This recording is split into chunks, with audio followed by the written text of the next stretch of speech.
ایک دن حضور نبی رحمت صلی اللہ تعالی علیہ وسلم نے ام المؤمنین حضرت عائشہ صدیقہ سلام اللہ تعالی علیہ سے ارشاد فرمایا، عائشہ جو چاہو مانگ لو، آج جو چاہو تم مجھ سے پوچھ لو۔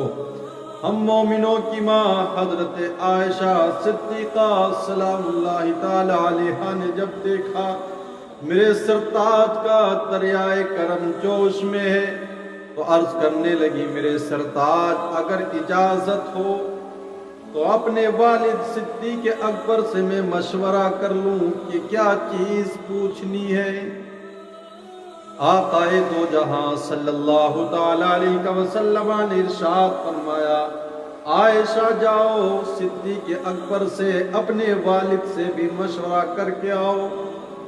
ہم مومنوں کی ماں ام المؤمنین حضرت عائشہ صدیقہ سلام اللہ تعالی علیہ سیدنا ابو بکر صدیق رضی اللہ تعالیٰ عنہ کے پاس آئیں اور عرض کرنے لگی، اے ابا جان، آج میرے سرتاج کا دریائے کرم جوش پہ نبی دو جہاں صلی اللہ تعالی علیہ وسلم نے ارشاد فرمایا، عائشہ جو چاہو پوچھ لو۔ حضور میں آپ کی بارگاہ میں مشورے کے لیے آئی ہوں، حضور سے کیا دریافت کروں؟ اب دیکھیے افضل الخلق بعد الرسل حضرت سیدنا صدیق اکبر کا انتخاب دیکھیے، قربان جائیے یار غار کی سوچ پر۔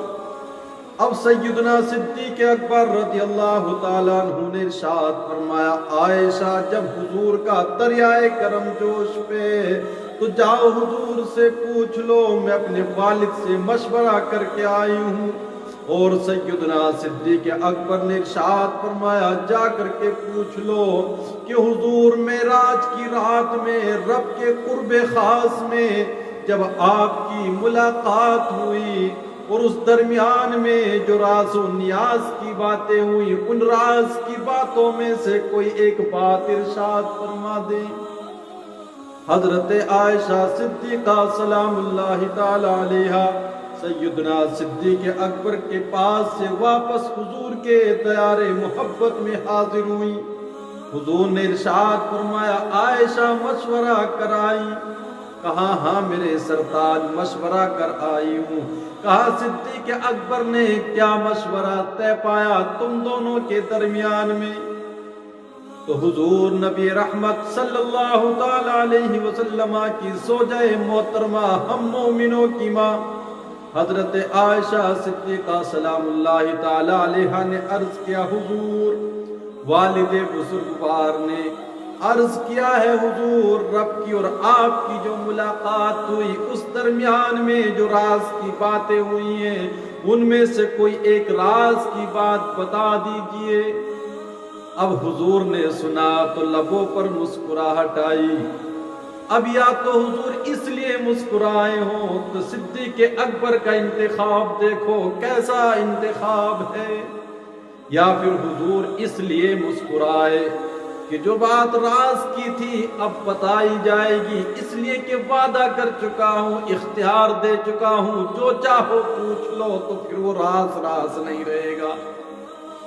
حضور نبی رحمت صلی اللہ تعالی علیہ وسلم نے ارشاد فرمایا، عائشہ ان راز کی باتوں میں سے ایک راز کی بات یہ ہے، میرے رب نے ارشاد فرمایا، پیارے تیری امت میں کوئی بھی فرد قیامت تک اگر کسی ٹوٹے ہوئے دل کو جوڑنے کا کام کرے تو میں محمد ضمانت دیتا ہوں اس کو بے حساب جنت میں داخل کیا جائے گا۔ اب واپس آئیں سیدنا صدیق اکبر کے پاس، کہا حضور نے کیا راز کی بات بتائی؟ تو سیدنا صدیق اکبر کے پاس آ کر ام المؤمنین حضرت عائشہ صدیقہ سلام اللہ تعالی علیہ نے عرض کیا، میرے والد بزرگوار نبی نے ارشاد فرمایا کہ اللہ نے ارشاد فرمایا کہ جو ٹوٹے ہوئے دلوں کو جوڑ دے رب اس کو بے حساب جنت میں داخل فرمائے گا۔ سیدنا صدیق اکبر نے جب اتنا سنا